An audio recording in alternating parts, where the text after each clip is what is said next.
Assalamualaikum warahmatullahi wabarakatuh. Pada tutorial kali ini kita akan mempelajari mengenai market basket analysis.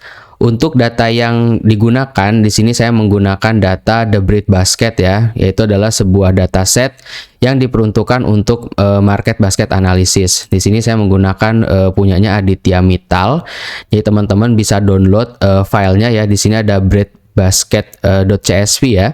Jadi di dalam dataset ini tuh terdiri dari data item, terus ada date time ya. Jadi item-item ini tuh dibelinya kapan, terus juga ada period day gitu ya. Misalkan dibelinya itu pada saat morning atau afternoon gitu ya, pagi hari atau siang hari. Terus dibelinya itu pada saat weekend atau weekday seperti itu. Nah, jadi di sini kalau kita lihat dari bentuk datasetnya ya, memang dataset ini diperuntukkan untuk association rule. Nah, untuk output dari analisa pada tutorial ini ya, kita akan membuat sebuah aplikasi ya, seperti ini. Jadi kita nanti dibuat dua sesi ya. Untuk sesi yang pertama, untuk tutorial yang part 1 ini kita coba mensimulasikan menggunakan Python Notebook. Nah, untuk yang part 2-nya kita akan buat versi yang Streamlit seperti ini. Nah, misalkan kita membeli bread gitu ya. Di sini misalkan itemnya kan banyak ya, sesuai dengan yang ada di dalam dataset. Ada bread, ada jam, cookies, muffin gitu ya. Nah, di sini misalkan kita pilih bread, terus misalkan dibelinya itu pada siang hari, misalkan di sini kita pilih afternoon gitu ya. Terus dibelinya itu pada saat di sini ada weekend, misalkan kita pilih weekday. Nah, untuk bulannya misalkan dibeli pada saat bulan November gitu ya. Nah, kalau kita lihat di sini kan ada day. Nah, misalkan day-nya kita pilih di weekday, berarti di Monday, misalkan di hari Senin. Nah, nanti kelihatan di sini jika konsumen membeli bread ya, maka membeli Scandinavian secara bersamaan gitu. Jadi kita dari secara nggak langsung bisa menentukan sebuah cross selling gitu ya dari sebuah transaksi teman-teman. Nah, beda lagi kalau kita geser day-nya ke Selasa gitu ya, Tuesday. Nanti dia akan menyesuaikan. Oh, ternyata banyak yang membeli bread dan tea gitu ya secara bersamaan di hari Selasa pada siang hari seperti itu. Nah, kalau kita geser lagi ke Rabu, dia akan beda lagi ya, bread dan cake seperti itu. Nah, tujuan dari aplikasi Market Basket Analysis ini ya, pastinya kita bisa memberikan sebuah rekomendasi produk yang menggunakan teknik cross selling teman-teman. Nah, ini yang akan kita buat pada dua part tutorial ini ya. Nah, untuk tutorial yang pertama kita akan menggunakan Python Notebook dulu untuk visualisasi gitu ya. Kita lihat dulu datanya seperti apa dan kita juga coba menggunakan algoritmanya a priori seperti itu. Oke, kita langsung saja download ya. Teman-teman bisa download datasetnya dari sini ya, thebreadbasket.csv. Di sini saya sudah download teman-teman.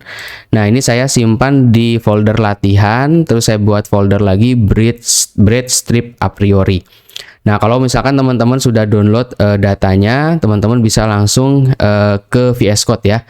Nah, di sini saya sudah ada di folder bread a priori. Oke, kita langsung aja, misalkan saya buat satu file notebook ya, saya klik new file, misalkan saya masukkan misalkan bread ya, bread.ipynb misalkan. Jadi kita buat file notebooknya dulu ya di part ini.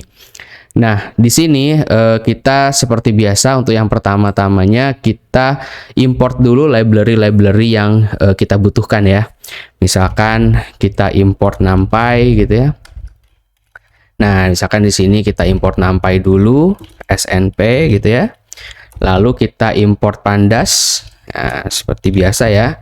Import NumPy, Pandas, misalkan, terus kita import lagi Matplotlib ya. Karena kita akan ngeplot untuk grafiknya teman-teman. Jadi kita masukkan dulu import Matplotlib, di sini .pyplot.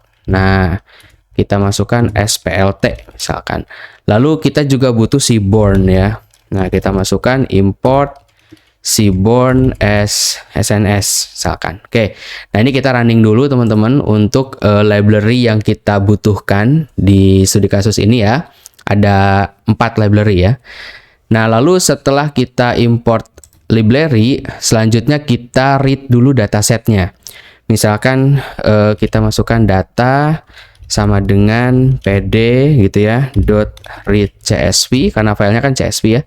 Oke, kita masukkan di sini namanya kalau kita lihat di sini breed_basket.csv ya. Kita masukkan aja di sini breed ya underscore basket ya. basket.csv. Nah, seperti ini. Oke, kalau sudah coba kita print ya. Di sini misalkan print. Oke, dalam model data frame coba kita masukkan di sini data frame ya.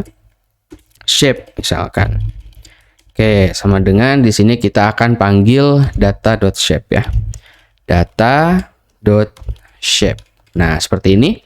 Baru kita print di sini data.head untuk mencetak 5 paling atas ya. Oke, kalau sudah kita coba running. Nah, sekiranya bentuk datanya seperti ini ya. Ini datanya lumayan banyak ya.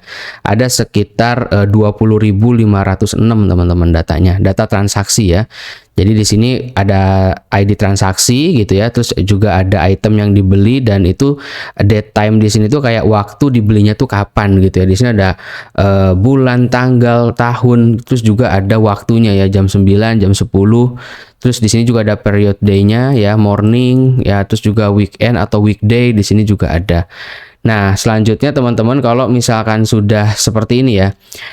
Ini kan kita butuh yang date time ya. Date time ini akan kita convert dulu ya ke dalam bentuk format hari ya, day, month, year gitu ya. Terus juga di sini ada hour gitu ya, ada jam dan menit gitu. Nah, kita akan ubah dulu formatnya teman-teman. Jadi kita coba buat di sini format data waktu ya.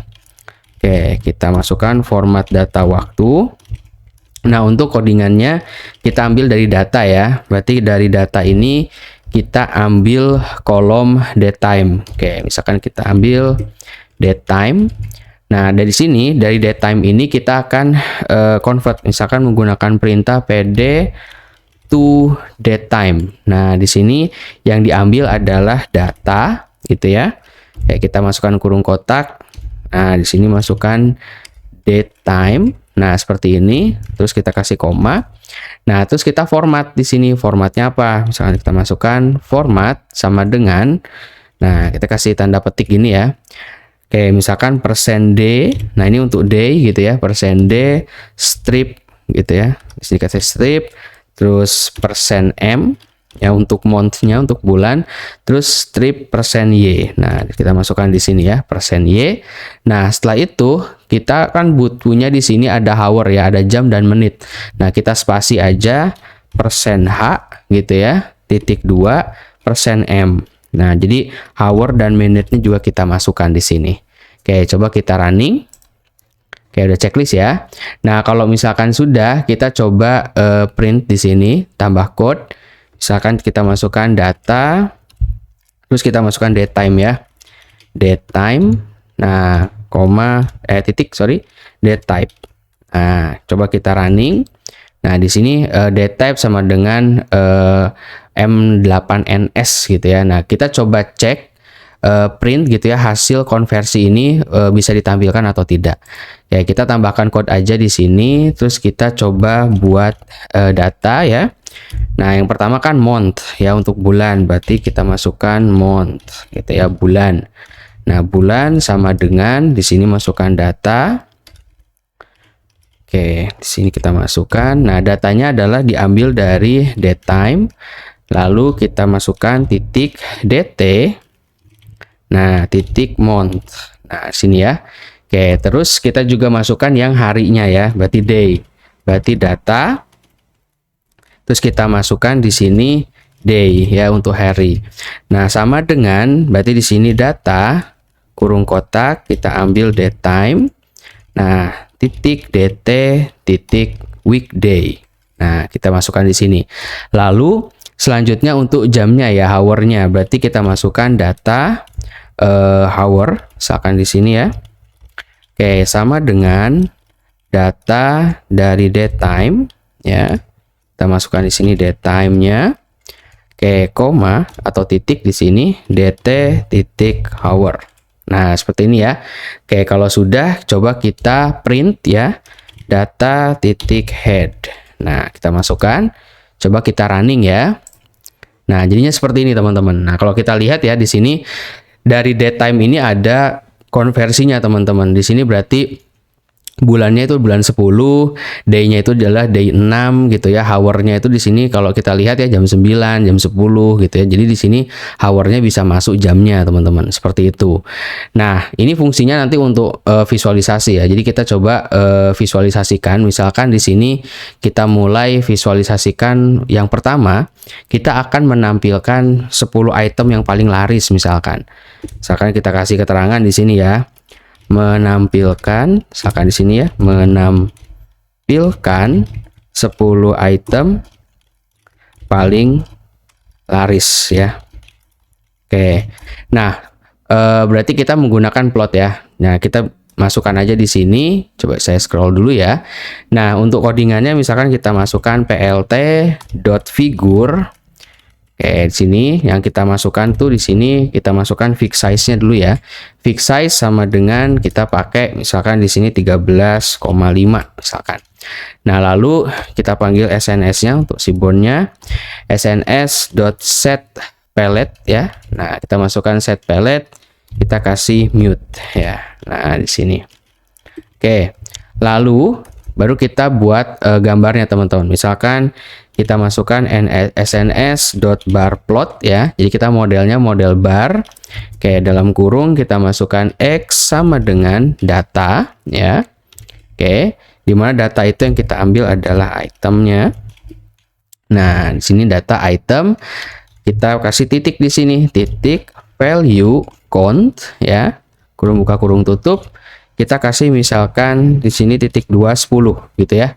Nah, terus kita kasih di sini titik index. Coba di sini ada titik index. Nah, seperti ini ya. Lalu kita kasih koma di sini y. Nah, y-nya sama dengan atau kita kasih di bawahnya deh ya. Kayak di sini ya. Misalkan oke, di sini misalkan saya masukkan tadi x-nya, berarti di sini y sama dengan y-nya itu sama dengan data gitu ya. Kita kasih kurung kotak item. Oke. Lalu kita kasih titik value count. Nah, di sini kurung buka kurung tutup, terus kita kasih kurung kotak sini ya, titik 210. Nah, dot values. Nah, kita masukkan di sini. Jadi dari SNS ini untuk bar plotnya adalah di sini ya. Coba saya kurung tutupnya di sini aja. Nah, seperti ini. Jadi ada X dan ada Y gitu ya sumbunya. Oke, lalu kita lanjutkan lagi untuk plotnya. Misalkan di sini kita masukkan plt x label ya. Nah, kita masukkan x label, kita kasih kosongan aja di sini. Lalu kita kasih titik koma, terus kasih plt ya. Misalkan di sini plt y label. Nah, terus juga kita kasih kosongan lagi di sini. Nah, terus kita masukkan plt ya, plt.xtick. Nah, terus kita masukkan xtick ya. Di sini ya ada xtick. Terus kita kasih size di sini.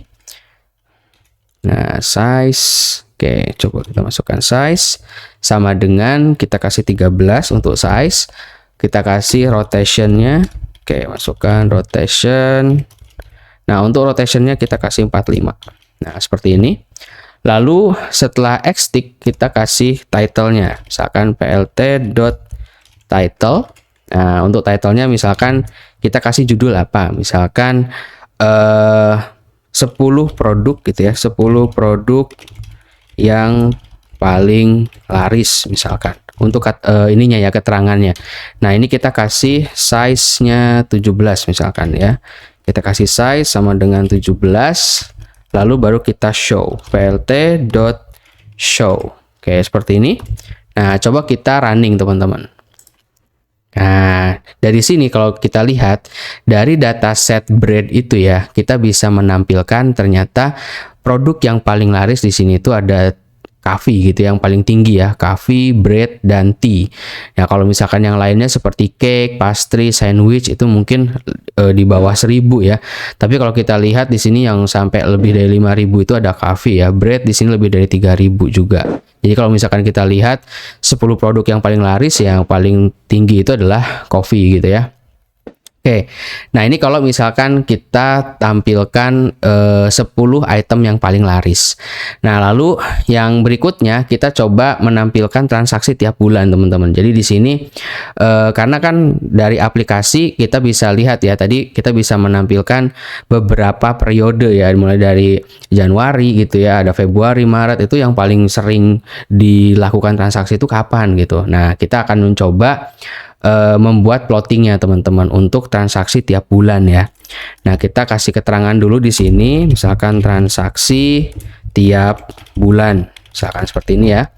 Nah, untuk transaksi tiap bulan kita bisa kasih keterangan di sini. Oke, kita kasih codingan dulu ya. Misalkan kita kasih judul data per bulan. Oke. Nah, sama dengan di sini data titik group by, misalkan kita kasih ya.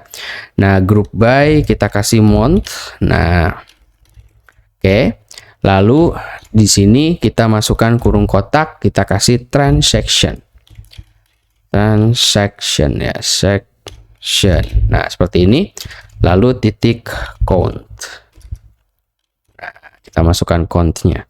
Nah, lalu kalau sudah kita masukkan juga data per bulannya. Oke, kita sama dengan kita kasih concat ya, pd.concat. Nah, yang akan dimasukkan adalah yang pertama di sini data per bulan ya, kita kasih kurung kotak, data per bulan .ilog ya. Nah, kita kasih ilog, di sini kita kasih 4 ya, 4.2, terus kita kasih koma di sini ya. Kita masukkan data per bulan, terus .ilog. Nah, di sini kita masukkan titik 24. Oke, kita kasih kotak di sini titik 24 seperti ini ya. Oke, lalu setelah untuk menentukan data per bulannya baru kita plot ya. Kita masukkan perintahnya plt dot gitu ya, figure. Nah, kita masukkan figur, misalkan untuk fix size-nya ya, untuk ukurannya fix size sama dengan kita kasih, di sini kita kasih 8,5. Oke. Nah, lalu kita masukkan simbolnya sns.barplot ya, kita bikin dalam model bar plot lagi. Oke, untuk bar plotnya di sini kita kasih x ya, x sama dengan sama y gitu ya, y sama dengan juga. Nah, untuk X-nya kita akan ambil per bulan ya, berarti dari mulai Oktober, November gitu ya. Oke, kita kasih kurung kotak di sini.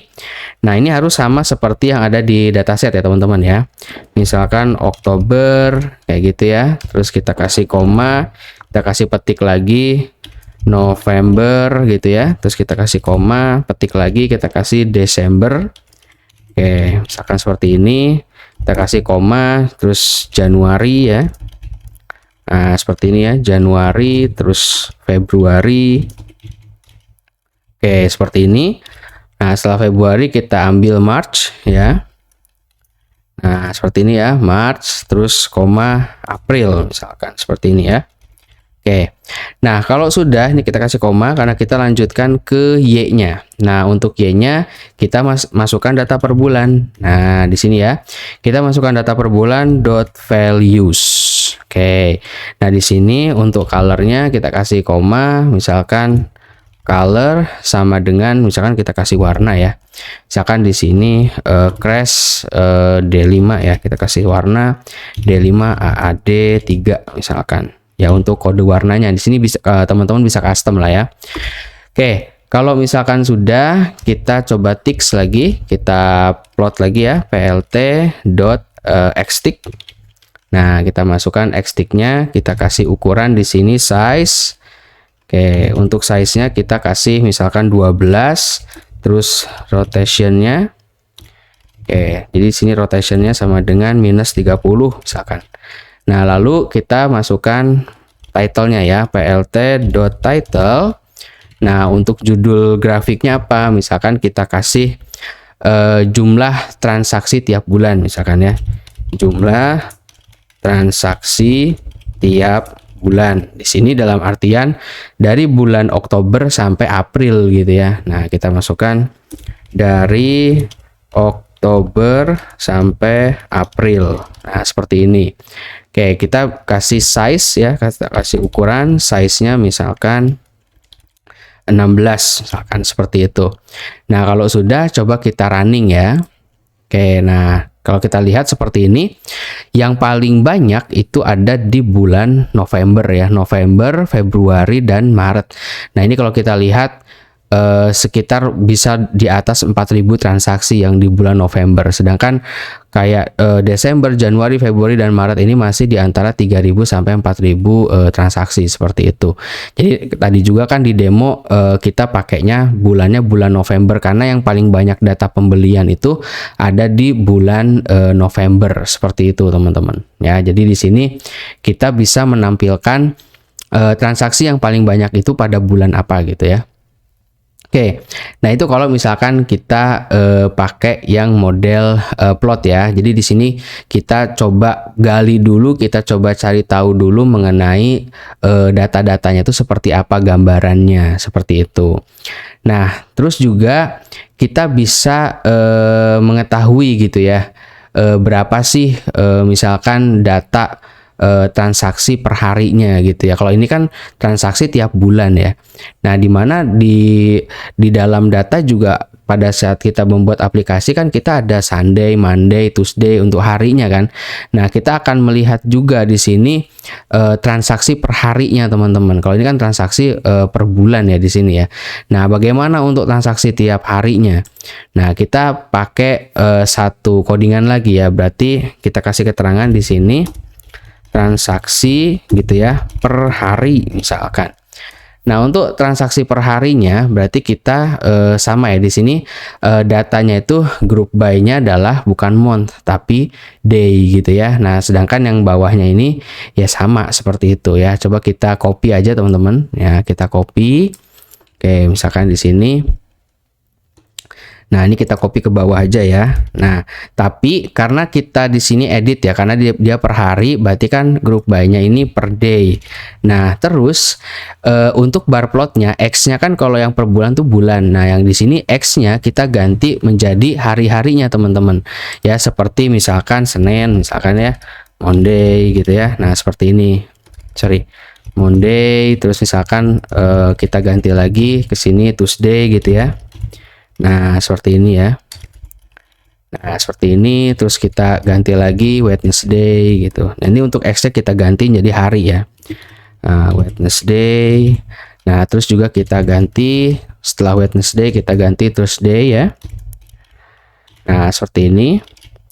Lalu setelah itu Jumat kita masukkan Friday. Nah, setelah kita masukkan Friday, terus kita masukkan Saturday,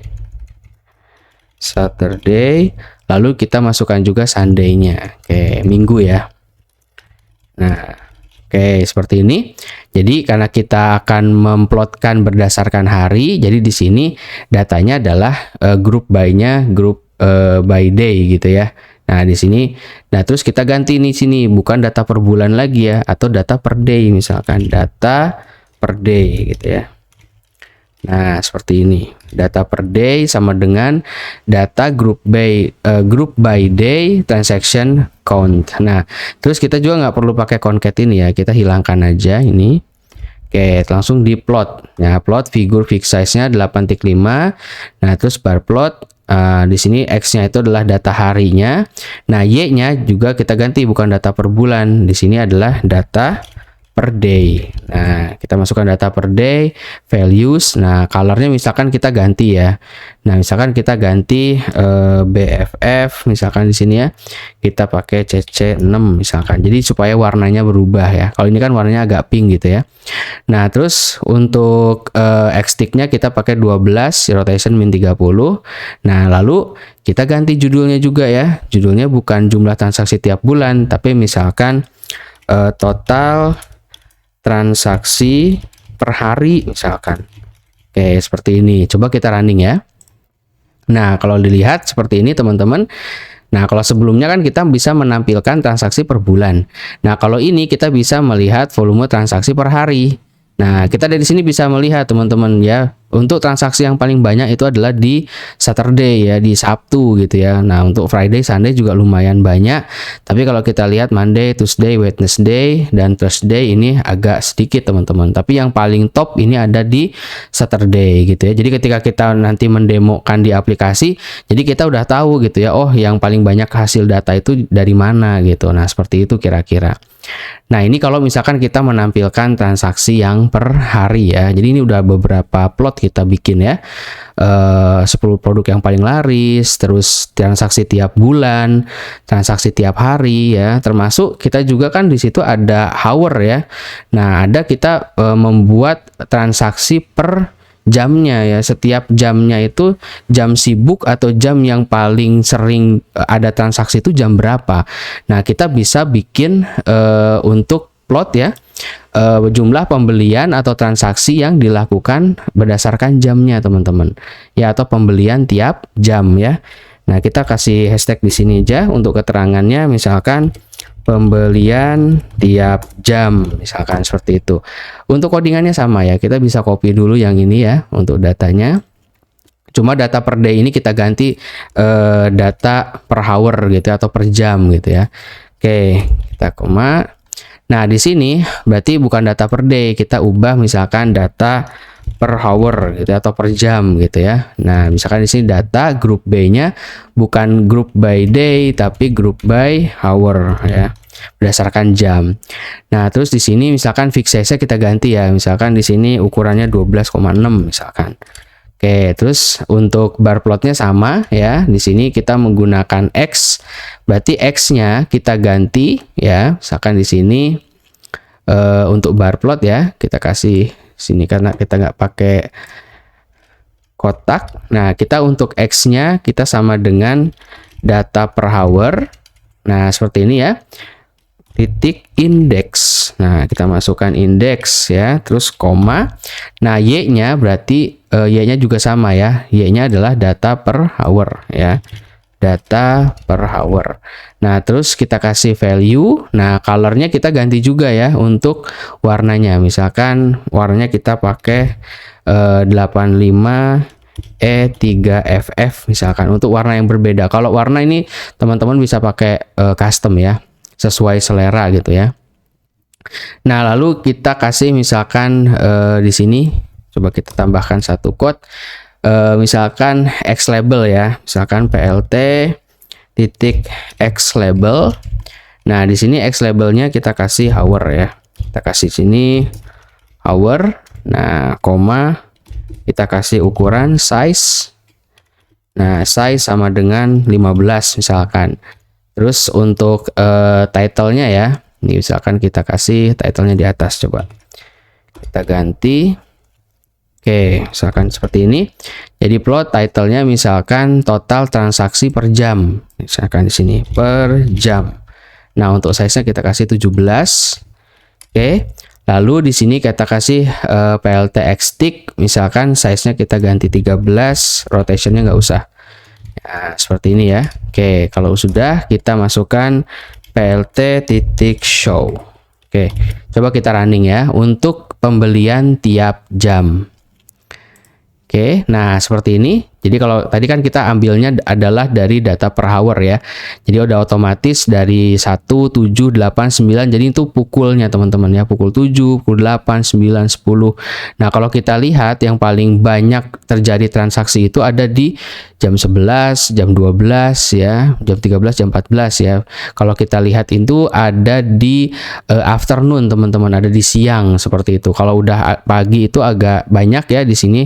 Yang 10, 9, 8 kan ini masih masuk ke pagi ya.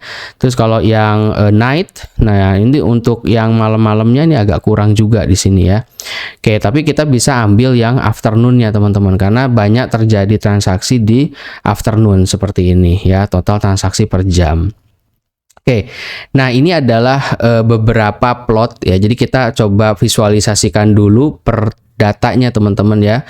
Mulai dari produk yang paling banyak dibeli, terus juga transaksi per bulan, transaksi per hari, dan juga di sini ada transaksi per jam. Nah, dari sini tuh maksudnya adalah kita bisa mendapatkan gitu ya informasi dari data yang sudah kita load seperti itu ya, sebelum kita lakukan analisis menggunakan algoritma a priori. Oke. Nah, kalau misalkan udah sampai sini teman-teman, kita bisa langsung coba olah datanya gitu ya menggunakan algoritma a priori teman-teman. Nah, misalkan di sini kita kasih, jadi abis ini kita udah ya EDA-nya. Kayak kita coba lanjutkan ke dalam pengolahan algoritma a priorinya teman-teman. Misalkan di sini kita masukkan dulu untuk tahap yang pertama ya, misalkan preparation data seperti biasa. Data preparation. Nah, seperti ini ya. Oke, untuk data preparation di sini kita coba tambahkan code. Jadi kita akan melakukan persiapan data ya, karena kan di sini datanya juga formatnya belum support untuk dilakukan analisis a priori ya. Kalau di a priori itu kan harus di-convert gitu ya. Jadi kita coba persiapan dulu ya, preparation dulu. Misalkan kita masukkan data, nah di sini kita masukkan item teman-teman. Oke, nah untuk data item sama dengan di sini data, kita kasih kurung kotak item. Oke, nah seperti ini dot apply. Nah kita masukkan apply, kita masukkan lambda ya item. Terus kita masukkan item dot lower teman-teman. Sini ya. Lower. Oke. Lalu kita coba running dulu. Oke, gak ada masalah ya. Nah, ini kan untuk data item lower. Terus kita bikin yang versi strip. Nah, kita masukkan aja data. Nah, kita masukkan di sini item ya. Item sama dengan data dalam kutip item. Nah, kita masukkan dot apply ya. Di sini masukkan lambda item. Oke. Nah, titik 2. Nah, di sini item dot strip teman-teman. Ya, item dot strip. Oke. Nah, di sini coba kita running. Oke, gak ada masalah ya. Nah, baru kita akan coba print untuk head data transaksinya ya. Data transaksi dan itemnya. Coba kita masukkan data sama dengan misalkan di sini data. Kita kasih kurung kotak 2 kali ya. Kita masukkan transaction, koma, kita tampilkan juga itemnya. Oke, item. Nah, lalu kita kasih di sini dot copy, ya seperti ini. Lalu baru kita tampilkan ya data dot head. Nah, misalkan headnya kan kalau kita nggak pakai munculnya 5, misalkan kita masukkan 10 gitu ya. Oke, kita coba running. Nah, jadi di sini kelihatan gitu ya. Bread itu transaksinya sekali, Scandinavian 2 kali gitu ya. Hot chocolate berapa gitu ya. Nah, kalau sudah kita coba masukkan si algoritma a priorinya teman-teman. Nah, di sini untuk library-nya kita butuh ML extend ya. Misalkan di sini kita masukkan dulu library-nya from MLX. Nah, di sini ya ada ML extend dot frequent patterns. Nah, kita import. Nah, di sini kita masukkan association rules. Nah, koma, kita masukkan a priori. Nah, ML extend ini teman-teman kalau misalkan belum install nih harus diinstal dulu ya. Teman-teman tinggal cari aja di Google ML extend install. Jadi teman-teman harus install dulu si ML extend ini supaya library a priori ini bisa dipanggil teman-teman ya. Jadi harus diinstal dulu library ML extend-nya. Oke. Kalau sudah kita running aja di sini. Nah, kalau misalkan sudah di running, kita coba buat fungsi di sini ya. Misalkan saya kasih keterangan dulu di sini item underscore count ya. Oke, di sini item count sama dengan di sini data dot group by. Oke, di sini kita kasih kurung tutup, kurung buka, kasih kurung kotak. Oke, kita panggil transaction. Oke, terus koma, kita panggil item juga, kita kasih petik item. Lalu kita kasih di sini item ya. Kita habis kurung tutup, kita kasih kurung kotak lagi. Kita kasih petik di sini item, lalu titik count. Oke, seperti ini. Lalu kita kasih dot reset di sini ya, reset index ya. Oke, untuk reset indeksnya kita masukkan name sama dengan count. Kita kasih huruf besar ya, count. Oke, seperti ini. Nah, kalau misalkan sudah, kita enter aja. Kita masukkan ya, item count dot head. Oke, kita tampilin 10 aja di sini. Coba kita running. Nah, jadinya seperti ini ya. Jadi transaksi yang pertama itu bread, countnya ada 1 gitu ya. Transaksi yang kedua Scandavian itu dibeli 2 gitu ya. Terus transaksi yang ketiga tuh cookies. Nah, terus di sini transaksi yang ketiga tuh dia beli cookies, hot chocolate sama jam. Terus transaksi yang kelima ini ternyata ada 3 item ya, bread, coffee dan pastry, seperti itu. Jadi kalau transaksi yang keempat ini cuma beli 1 item nih, cuma beli muffin doang kayak gitu. Nah, jadi di sini kita bisa melihat pada saat satu transaksi itu ada yang beli beberapa item, teman-teman. Seperti itu intinya. Nah, kalau misalkan sudah, kita coba buat dalam bentuk pivot ya. Coba kita masukkan di sini code. Nah, kita masukkan satu fungsi lagi. Misalkan saya kasih judul item underscore count pivot ya. Misalkan kita masukkan. Oke. Sama dengan di sini kita masukkan item count ya. Nah, item count titik pivot table. Nah, di sini kita masukkan, kita buka ya. Terus kita kasih kurung buka index sama dengan kita kasih transaction. Oke, seperti ini. Lalu untuk kolomnya kita pakai kolom item ya, berarti koma kolom. Nah, kolom sama dengan item seperti ini. Lalu value-nya kita kasih count ya. Berarti kita kasih koma di sini. Value ya. Oke, value. Nah, value sama dengan count. Oke, kita kasih di sini ya. Nah, di sini setelah value count kita kasih egg function-nya. Egg function sama dengan sum. Seperti ini. Lalu setelah kurung tutup kita kasih fill-nya. Kita kasih kurung buka 0 seperti ini ya. Oke, kalau sudah kita enter, misalkan di sini print. Nah, kita tampilkan misalkan ukuran dataset ya. Ukuran dataset sama dengan gitu ya. Nah, kita panggil di sini item count pivotnya. Nah, di sini coba masukkan ya, item count pivot dot shape. Oke, seperti ini. Baru kita panggil item count pivot dot head ya. Kita tampilin 5 aja ya. Oke, kalau sudah kita coba running. Nah, nanti hasilnya seperti ini tuh. Ada yang 0 0 0. Nanti kalau misalkan yang yang kebeli itu nanti ada 1, sedangkan yang nggak dibeli itu jadi 0 seperti itu. Nah, ini adalah itemnya. Jadi itemnya tuh ada bacon, ada Bakewell, basket gitu ya. Jadi ada toast, truffle dan lain-lain. Jadi di sini yang jadi kolom-kolomnya itu adalah produk-produk produk-produk jualannya, teman-teman. Nah, di sini ada 5 row dan 93 kolom ya. Nah, lalu kita bisa buatkan ke dalam bentuk int32 karena kan ini masih koma-komaan ya. Kayak kita convert lagi, kita tambahkan code di sini. Oke, saya masukkan di sini ya. Berarti misalkan item count pivot sama dengan item count pivot dot s type. Nah, type-nya kita ganti menjadi di sini int32 gitu ya. Oke. Lalu kita coba tampilkan lagi item count pivot dot head.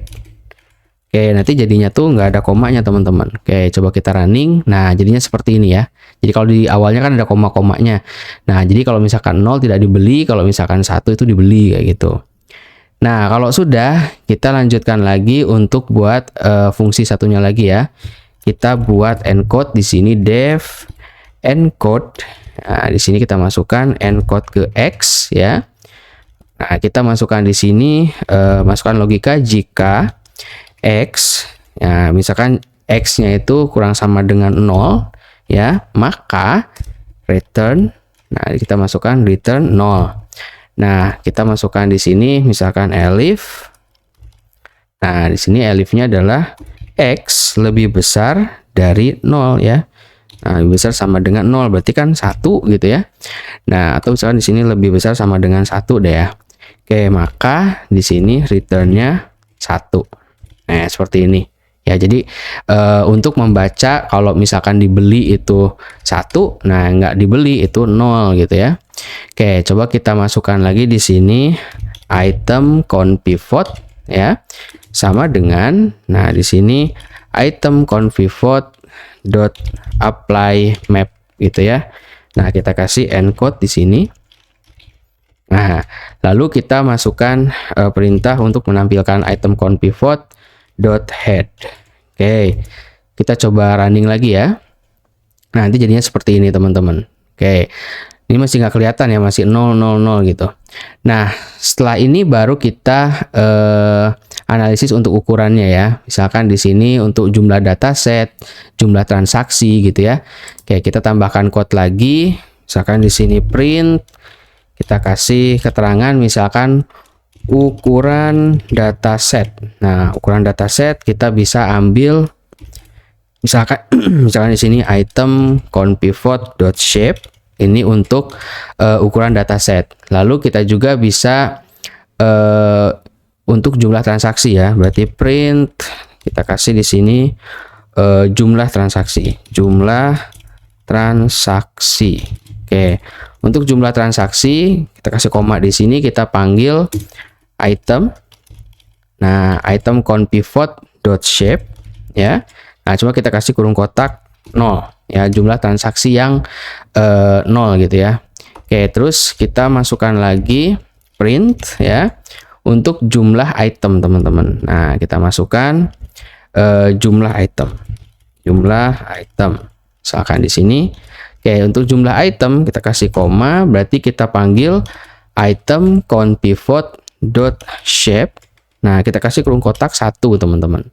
Nah, coba kita print ya, kita running. Nah, kalau kita lihat di sini ya, jumlah transaksinya ada sekitar 9.464 dengan jumlah itemnya ada 93 teman-teman. Nah, jadi ada 93 item sama seperti ini ya, ada 93 kolom. Jadi kolom-kolom ini tuh merupakan kolom-kolom item teman-teman atau produk-produk gitu ya. Oke, kalau sudah baru kita coba lakukan analisis a priorinya teman-teman. Coba kita masukkan si algoritma a priorinya. Nah, di dalam a priori itu ya atau association rule kan kita pasti menentukan minimum nilai support ya. Jadi makin kita seperti apa ya, support itu kayak filter lah. Jadi mau berapa banyak yang mau kita keluarkan. Nah, untuk support kita kasih di sini misalkan saya masukkan support sama dengan kita kasih 0,01 lah ya, atau 1% gitu ya, supaya hasilnya bisa kelihatan banyak gitu ya. Nah, terus kita masukkan frequent item ya. Kita masukkan di sini frequent item underscore items. Nah, seperti ini ya, items. Nah, sama dengan baru kita panggil algoritmanya a priori gitu ya. Nah, yang dipanggil a priori adalah item conpivot. Nah, koma kita masukkan min supportnya ya. Min support sama dengan support. Nah, ya di mana support ini kan yaitu adalah 0,01 ya. Terus kita kasih koma lagi, use gitu ya.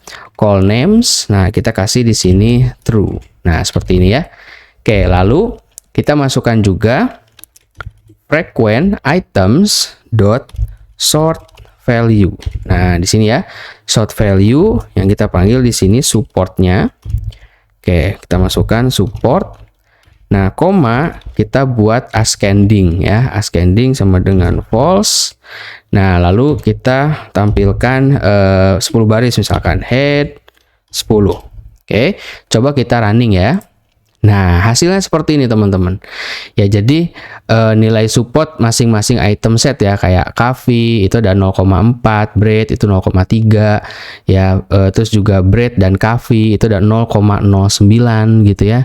Terus juga ada coffee dengan cake itu ada 0,05 ya. Makanya tadi ya supportnya kita filter di 0,01. Nah, kalau misalkan lebih tinggi dari ini, maka ya angka-angka ini nggak akan kelihatan teman-teman. Jadi kita buat yang 1% aja supaya kita bisa melihat keterikatan beberapa item set yang dibeli secara bersamaan ya. Contohnya di sini ada bread dan coffee, terus juga ada coffee dan cake seperti itu ya. Jadi ini kan kita limit 10 untuk data yang ditampilkan. Tapi dari sini kita bisa melihat bahwa di dalam dataset itu ada item yang dibeli secara bersamaan dan memiliki nilai support seperti itu.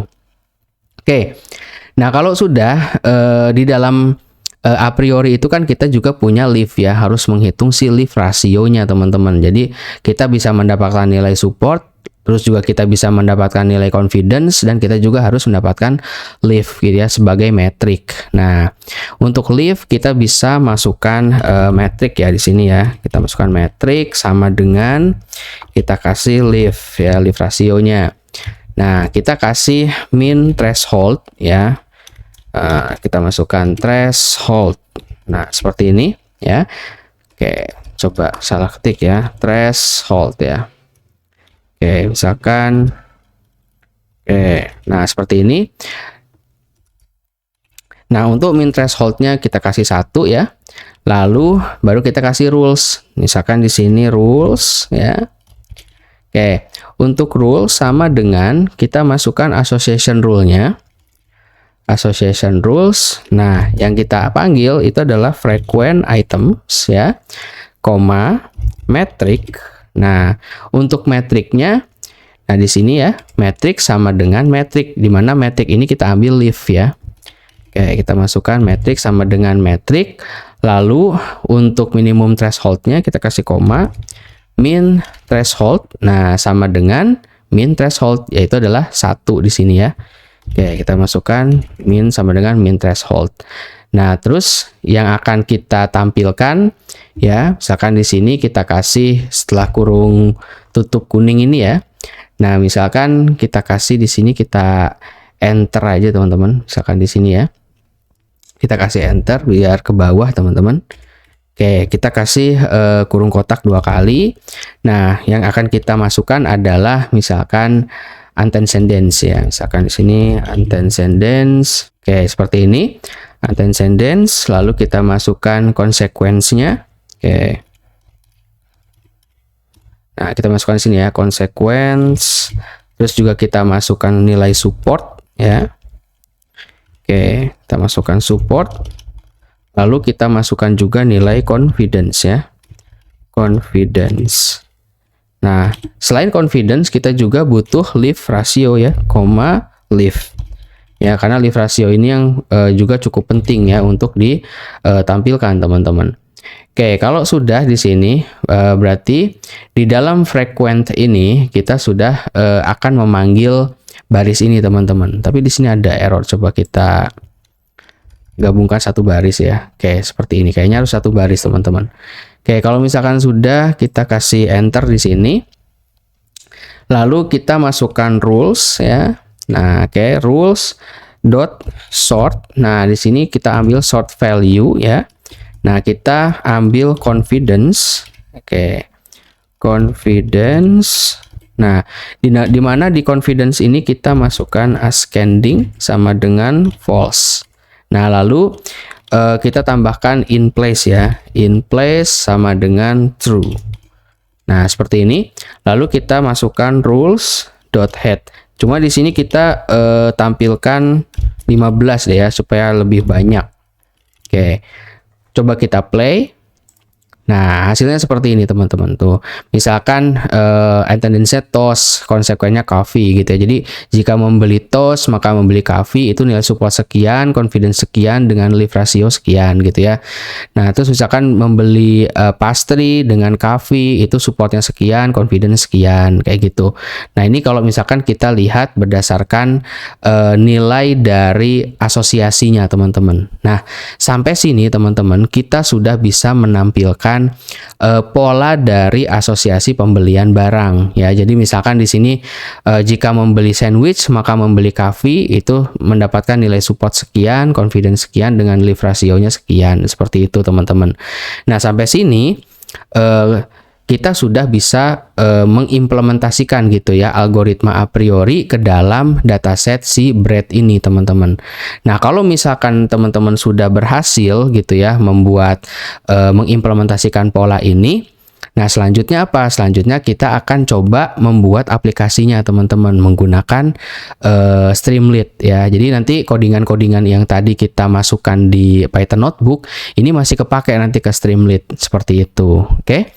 Nah, sampai sini mungkin cukup ya. Jadi teman-teman bisa mencoba dulu download dataset dan teman-teman coba visualisasikan, lalu teman-teman coba implementasikan menggunakan algoritma a priori. Nah, kalau misalkan sudah nggak ada error, teman-teman sudah berhasil sampai menampilkan tampilan seperti ini. Nah, nanti di next tutorial kita akan mencoba memasukkan model dari a priori ini ke dalam aplikasi Streamlit ya, supaya kita bisa melihat visualnya seperti ini ya. Jadi ini nanti kita bikin full Streamlit, teman-teman. Oke, mungkin cukup ya untuk tutorialnya sampai sini. Silahkan dicoba ya. Semoga tutorial ini bermanfaat. Kalau begitu saya tutup. Billahi taufiq wal hidayah. Wassalamualaikum warahmatullahi wabarakatuh.